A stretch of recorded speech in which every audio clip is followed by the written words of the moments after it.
बाड़मेर जिले के समदड़ी क्षेत्र के गांव कर्मावास के रहने वाले नेमा चौधरी ने बंजर भूमि को उपजाऊ बनाकर फार्म हाउस खड़ा कर दिया है। किसान ने अपने फार्म हाउस पर औषधीय पौधों का नवाचार किया है। इसके लिए नई तकनीक का इस्तेमाल किया गया है। नेमाराम चौधरी बरसों पहले कर्नाटक के बेंगलुरु में व्यवसाय करते थे, लेकिन गांव से जुड़ाव हमेशा बना रहा और बीते कुछ वर्षों से गांव के प्रति उनका लगाव ज्यादा बढ़ा तो यहां खेती का मन बनाया। इसके लिए गांव में बंजर भूमि को उपजाऊ बनाने के प्रयास किए।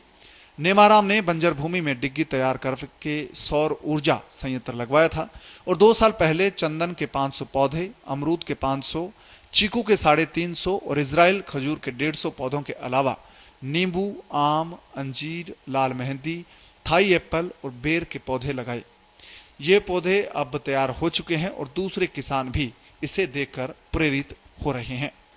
गांव से लगाव रखते हुए मैंने 2 साल पूर्व बामसिन रोड पर 20 बीघा बंजर जमीन खरीदकर उसमें 22 प्रकार के औषधीय पौधे, जिसमें लाल चंदन, लाल मेहंदी, चीकू, अमरूद, खजूर, आम वृक्ष, जो कि पूर्ण आधारित खेती पर, जैविक खेती पर आधारित है।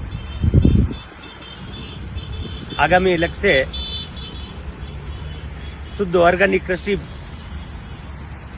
डेयरी फार्म खोलकर लोगों को शुद्ध दूध उपलब्ध करवाना है। औषधीय पौधों से लहलहा रहे इस फार्म हाउस में 2000 से ज्यादा पौधे हैं। इस क्षेत्र में लाल चंदन के कई पौधों की बुआई पहली बार हुई है और ये पौधे भी काफी बड़े हो गए हैं। अमरूद और दूसरे पौधों पर फल भी आने लगे हैं। किसान की ओर से बूंद बूंद सिंचाई पद्धति के साथ साथ पूर्णतः जैविक तरीके से खेती की जा रही है। मेहनत का फल मीठा होता है, ऐसा ही कर दिखाया कर्मावास निवासी नेमाराम चौधरी ने, जो बेंगलुरु में पिछले लंबे समय से व्यवसायरत है, लेकिन उसकी इच्छा जो है मातृभूमि में कर्मावास की तरफ रहती है।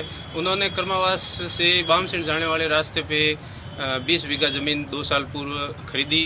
जमीन भी ऐसी थी कि एकदम बंजर भूमि थी, जो अनुपजाऊ थी, और उसको नेमाराम ने उपजाऊ कर दिखाया। उसकी एक इच्छा थी कि भाई गांव में कुछ औषधीय पौधे लगाए जाए और किसानों को उन्होंने प्रेरित किया है। उस 20 बीघा भूमि पे उन्होंने कुछ औषधीय पौधे लगाए। पौधे करीब संख्या उनकी 2200 है। उसमें सबसे बड़ी बात यह है कि उन्होंने लाल चंदन की खेती पहली बार की है, जो इस क्षेत्र में पहली बार है।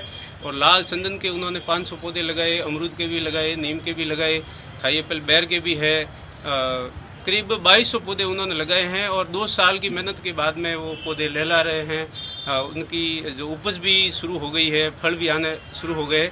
नेमाराम का ये कहना है कि मेरी एक ये जिज्ञासा थी कि भाई कि मेरी मातृभूमि पे मैं कुछ करके दिखाऊं, किसानों को प्रेरित करूं, और इस प्रकार से उन्होंने किसानों को एक प्रेरणा दी है। आगामी उनका लक्ष्य ये है कि उस कृषि फार्म पे डेयरी फार्म खोल के आसपास के लोगों को शुद्ध दूध उपलब्ध कराने का उनका आगामी लक्ष्य है। रामलाल चौधरी, पत्रिका टीवी, समदड़ी।